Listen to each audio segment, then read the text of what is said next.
Talk about nostalgia and how technology can easily give us access to the past and evoke this feeling in every single one of us. Maybe wonder how we can also do that physically.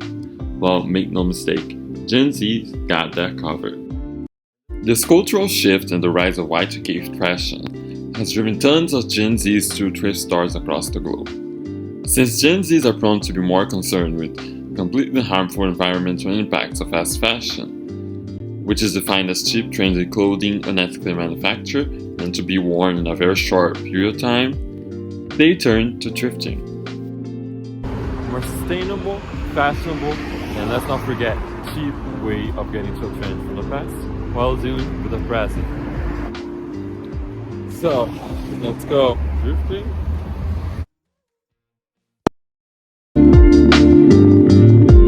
According to the book From Goodwill to Grunge, A History of Secondhand Styles and Alternative Economies by Jennifer Lizotte, back in the old days, more like a few hundred years ago, nothing really went to waste when it came to clothes. They would either give old and worn clothes to servants, or they would make them into other clothes, or they would simply be used to stuff furniture like chairs.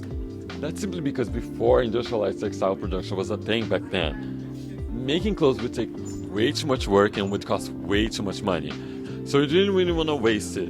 In the 18th century, secondhand clothing was very common in the urban areas of London. It took many forms back then, from people owning their own thrift stores, tailors accepting unwanted clothes to make new ones, to street sellers and more. However, during the 19th century, secondhand clothing carried the stigma of poverty for those who purchased it.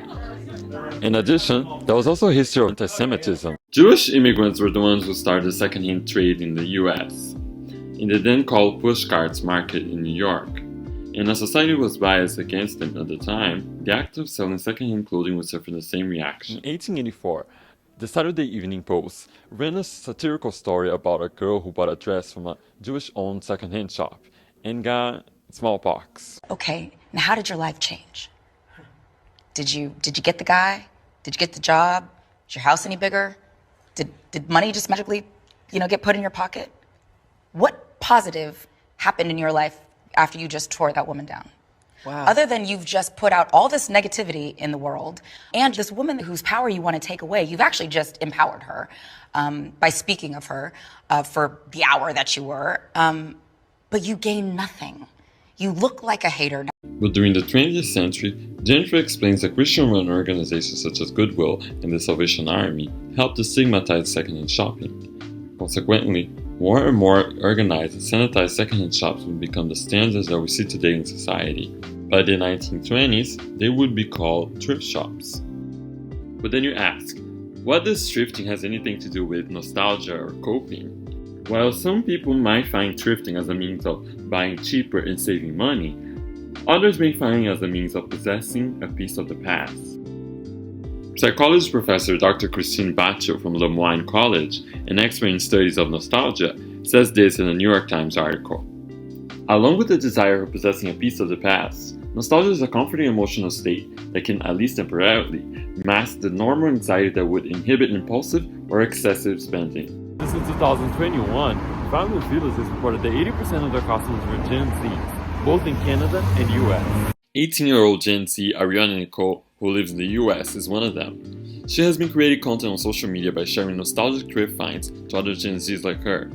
She currently has 98.7k followers on TikTok and began posting more of this content once her first video blew up, reaching 7.9 million views. She describes her experience by saying, "Thrifting brings me so much joy. I always thrift with my mother, and she's found some of the items before I have, almost as if she was my eyes.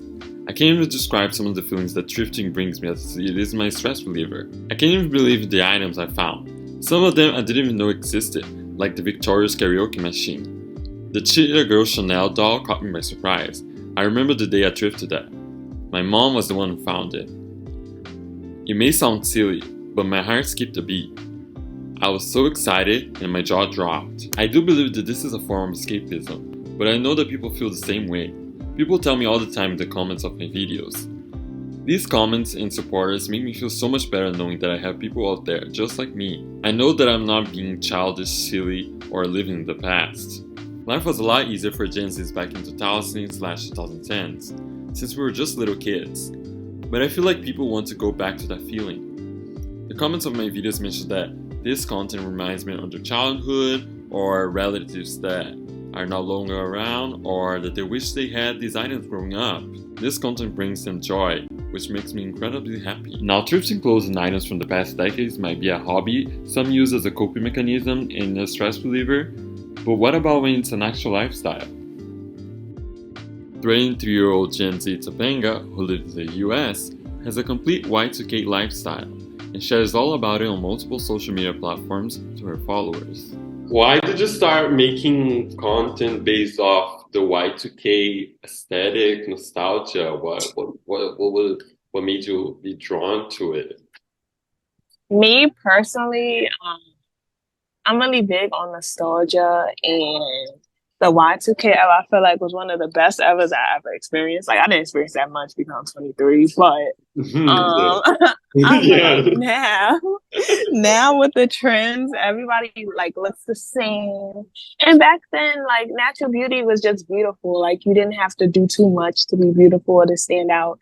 You didn't have to have a certain face or a certain look or a certain body structure. Like if you was popping, and like clothes are so much better. Like even the designs, like designer back then really, it seems like it was worth to be bought. Like now, not so much. A designer might just put their name on the shirt, call it a day. I just like the vibes back then. Growing up back then, a lot of stuff was just fun and free, and Yeah, definitely. I agree with you. People were like more fun. They didn't mind going to like the red carpet wearing jeans. Right. You can even pop up shirtless. Nobody would even care. But like you, as long as you do you, like you was really You do a lot of thrifting. Yes. Yes, I suppose. I assume you do a lot of thrifting. You're always like getting your style going on, your Y2K vibe. It's like all over it. Like your room, your decor, your YouTube channel, show everything. Thank you. Yeah, yeah. So, do you think that thrifting is a way for you to get back into that era? I think that's like the bridge. Because yes, when you thrift, you can find anything from any point in time. Some people do vintage thrifting from like the 80s. I'm more so like 90s. I mean, like 2000s. You know. I like to thrift on Depop. I like to go to my local thrifts. I'm from New York, so I travel back to New York a lot. But I moved to PA. I thrift anywhere, like any and everywhere, and I find like different pieces.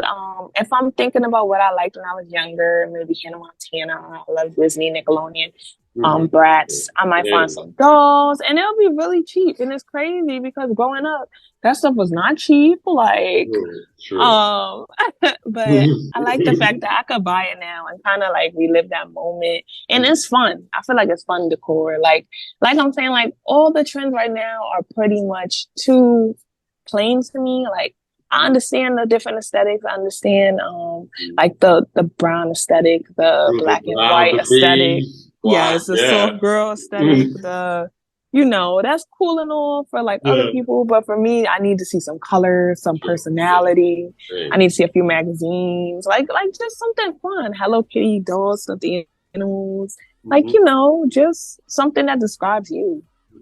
Definitely, yeah. Do you feel like for you going back to the Y2K, the 2000s aesthetics, a way of you coping with reality? Is your coping mechanism right now? It's like how you escape from all the troubles. Yes, definitely. Like I feel like I'm escaping from reality every time I step in my closet. Like I just feel like when I go out to the world, of course, like people stop and stare, and I'm kind of used to it. I don't think it's weird, but it takes some getting used to. But I like that though. Like I like not feeling like the average Joe. So if it takes me putting on a juicy sweatsuit, I'll do it. Like I really like it. Yeah, definitely agree. Because when you go into a room full of like for all like Y2K stuff. This is where you're like you feel free, right, from all Yeah. the world. Like, and you keep going, doing it to your life as well, like getting out with your juicy couture. Right. You already know. Yeah. You already see what I was here for. Yeah, But yeah, exactly. Originality is like it, yes. right? You're being original, even though it's like a trend from the past, but still, Right. you can live through it. Do you think that I've seen many accounts doing like the Y2K trend?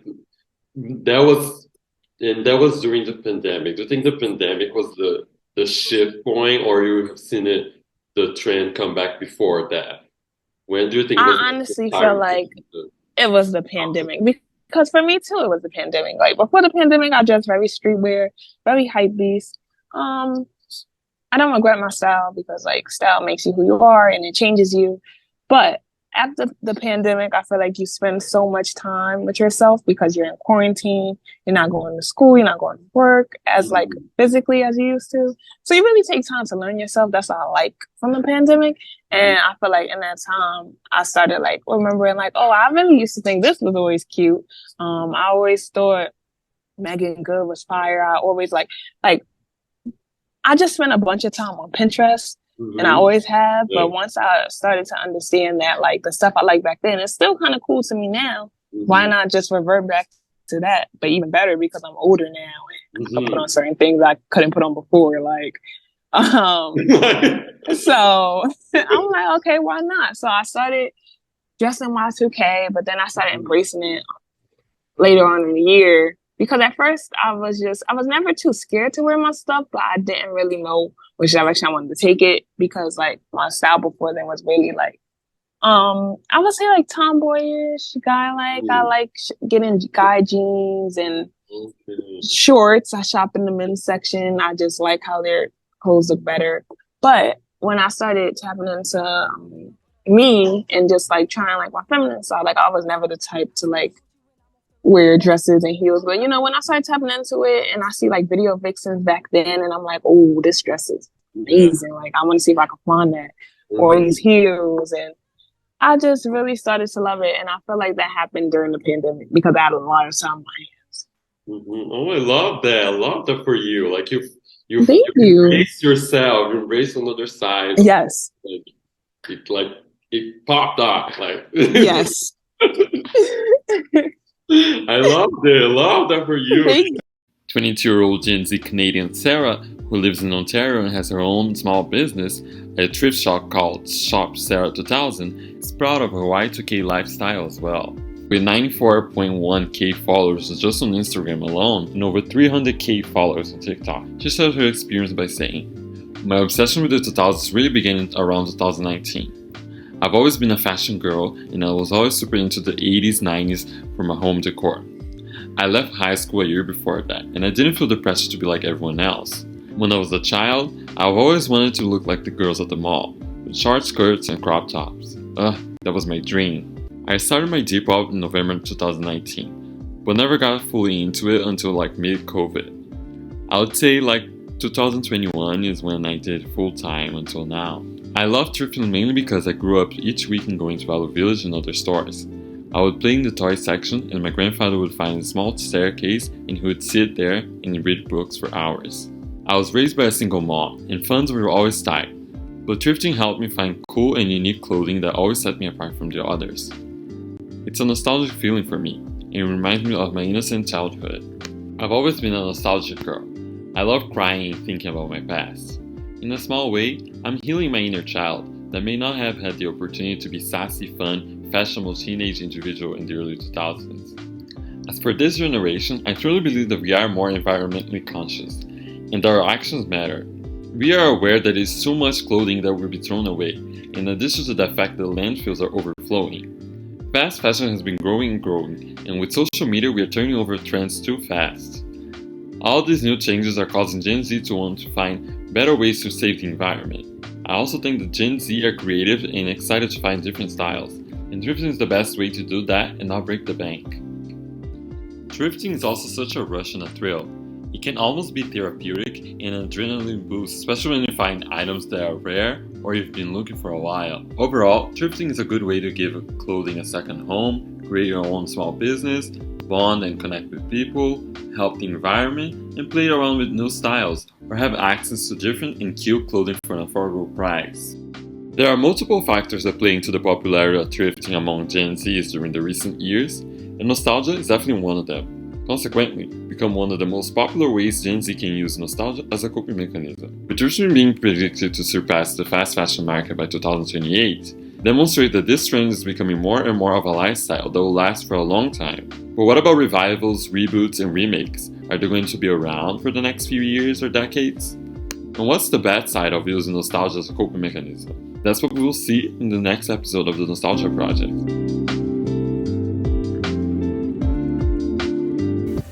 The fingers at the window. Oh, yeah. Hey there.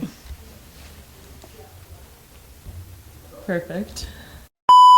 No, you know the bear? Paddington, yeah. It is Paddington. It is Paddington. It's giving Paddington. Simply because before industrialized... That's simply because before industrialized textile... That's simply because before industrialized textile production was a thing back then. Oh my god, I love this song. Wait. Okay. That's good. That's simply because that's simply because I'm struggling here.